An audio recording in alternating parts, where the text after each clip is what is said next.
Sur ses ailes, les rayons du soleil, sa seule source d'énergie. Comme sorti du futur, cet avion est un miracle de technologie.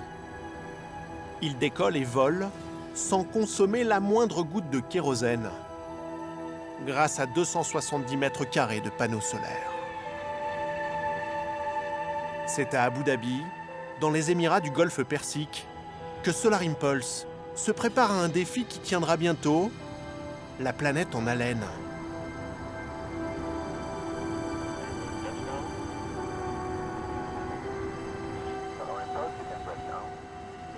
L'idée de deux fous volants, des visionnaires.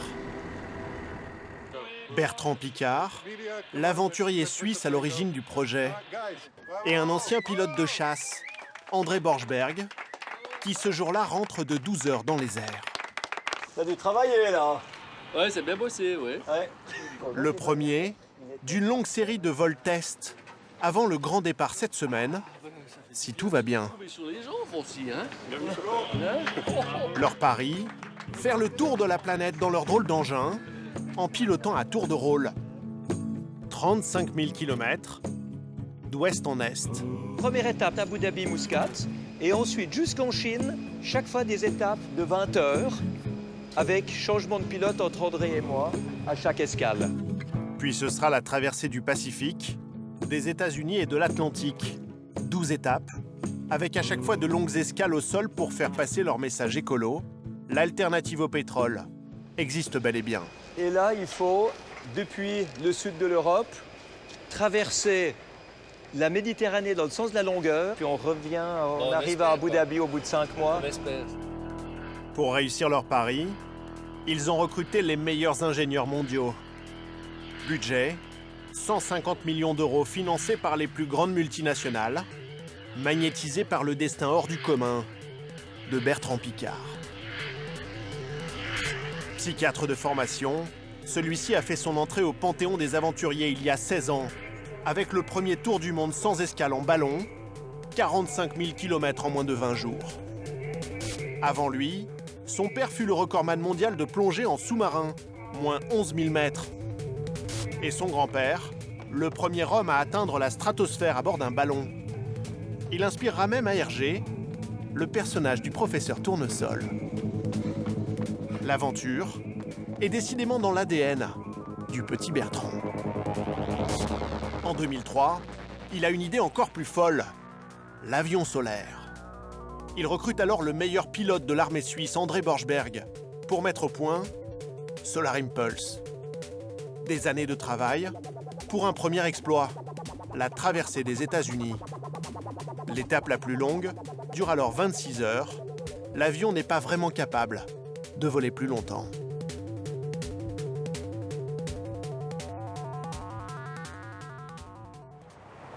Pour réussir leur tour du monde, il va falloir franchir des océans et voler jusqu'à 5 jours et 5 nuits d'un seul trait.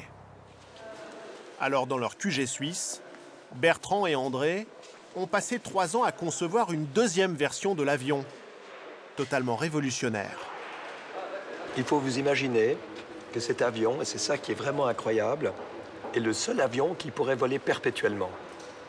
Et pour ça, il ne faut pas de carburant, parce que forcément, si vous avez du carburant, vous devez ratterrir pour refaire le plein. Donc c'est un avion qui a la possibilité d'approcher le vol perpétuel. C'est la première fois dans l'histoire de l'aviation que ça se fait.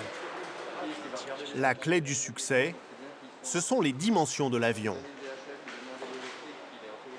Il a l'envergure d'un A380, 72 mètres, mais seulement le poids d'une voiture, grâce à des matériaux composites 3 fois plus légers que le papier. Je vous laisse porter cette pièce-là, vous allez voir le poids, c'est quelques dizaines de grammes.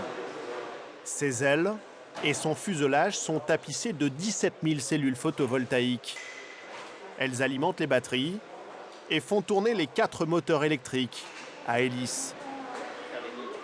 L'avion peut ainsi voler jour et nuit, avec une seule limite, la résistance humaine.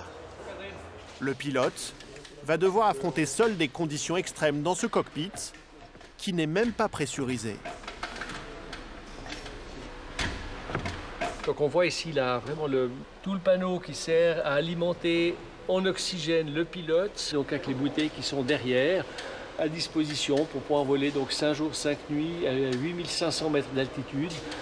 Et la partie arrière où le siège peut se baisser pour que vraiment le pilote puisse se reposer, éventuellement dormir. Dans ces moments-là, c'est le pilote automatique qui prend le relais. Alors on a aussi besoin de beaucoup de place de stockage dans des petites boîtes de nourriture pour chaque jour, de l'eau, donc de tout ce que le pilote a besoin pour assurer sa vie et sa survie pendant 5 jours, 5 nuits. Donc on peut voir ici l'ouverture que l'on a pour ce que nous on appelle les toilettes avec ce couvercle et donc le pilote s'assied simplement dessus. Loin du confort d'un avion de ligne, la cabine de Solar Impulse n'est même pas chauffée. Alors avant de décoller, mieux vaut passer quelques couches supplémentaires. Il fait froid là-haut? Ouais, la température peut descendre quand même à 0.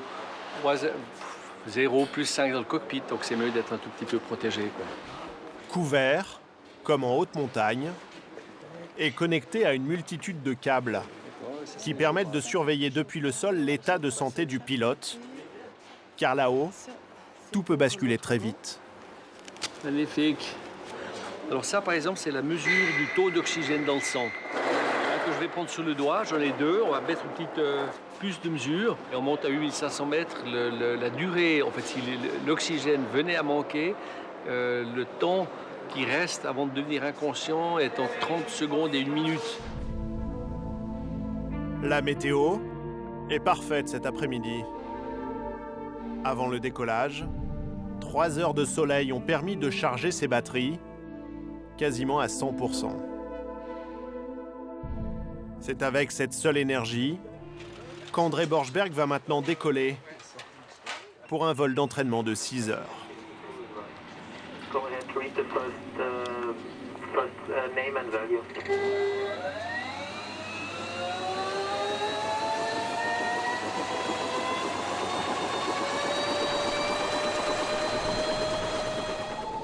Pendant le décollage, les ailes de l'avion doivent être soutenues à bras d'homme.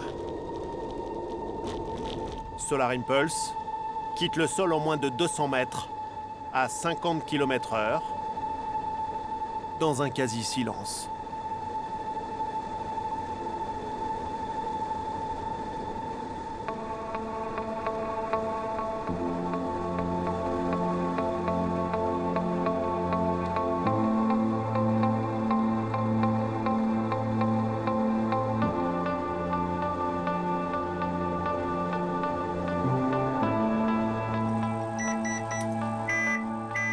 À 4000 mètres d'altitude, le pilote doit impérativement mettre son masque à oxygène. Vitesse de croisière au-dessus des montagnes suisses, 70 km/h. Par cet écran, l'équipe au sol peut rester en contact visuel avec le cockpit. Ici, des milliers de données sur l'homme et la machine arrivent en temps réel pour assister André durant son vol. C'est un vrai plaisir, hein, d'être là-haut, d'être avec le soleil, de fonctionner sans bruit. C'est vrai que c'est un vrai privilège. 18 heures. La nuit tombe sur la Suisse, mais Solar Impulse continue sa course dans les airs, grâce à l'énergie solaire emmagasinée durant la journée. Pour réussir le tour du monde, la charge des 4 batteries au lithium devra tenir à chaque fois toute la nuit, jusqu'à l'aube, afin de retrouver les rayons du soleil.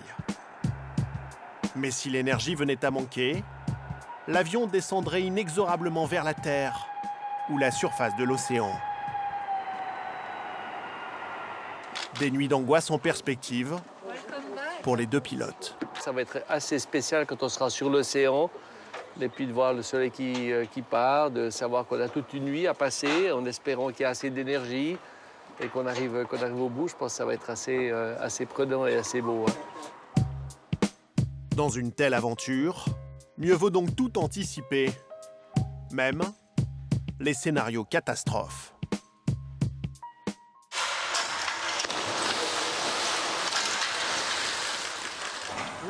En Allemagne, Bertrand et André se sont entraînés à réagir aux pires éventualités. En cas de problème, le pilote devrait avoir le temps d'abandonner l'appareil et de sauter en parachute. Mais l'hypothèse d'un crash en pleine mer, suite à une tempête, a été envisagée.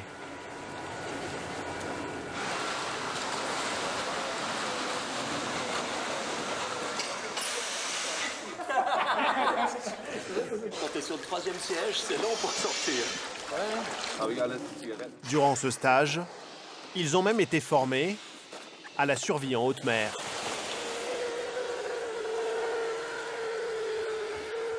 Dans l'avion, ils auront avec eux ce petit radeau gonflable, dans lequel ils pourraient bien passer jusqu'à 3 jours à attendre les secours.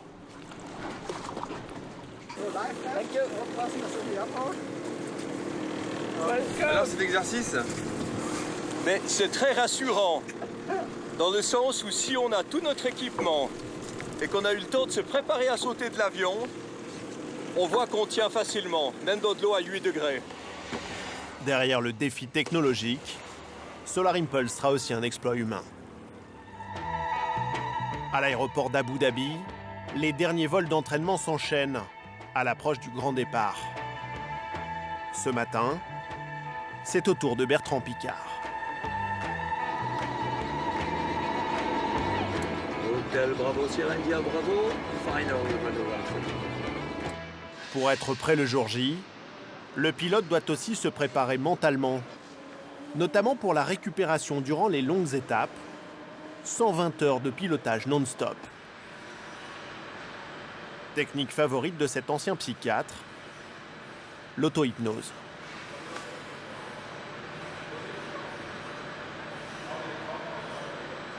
Pendant le moment où j'étais en hypnose, j'étais complètement concentré sur ce qui se passait à l'intérieur de moi, respiration, détente. Et si on fait ça avec une vraie détente profonde du corps, on peut se régénérer extrêmement profondément. On peut partir sur des longs vols et on sait que si le pilote automatique marche et qu'il n'y a pas d'ennui technique à bord, on peut survivre en restant performant.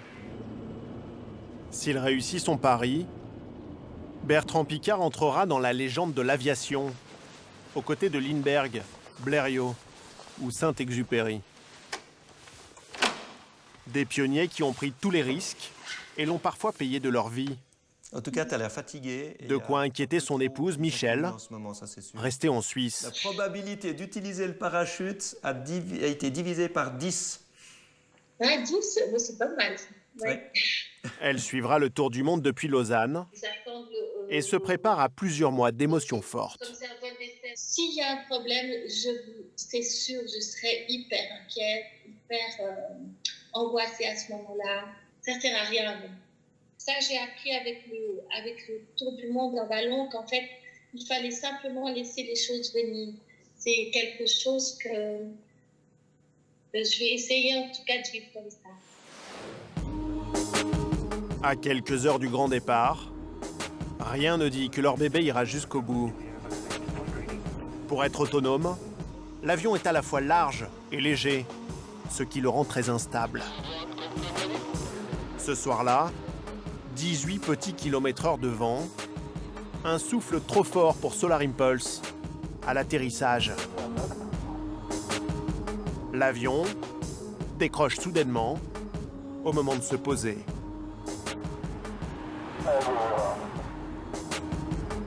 André Borschberg, aux commandes, préfère reprendre de l'altitude.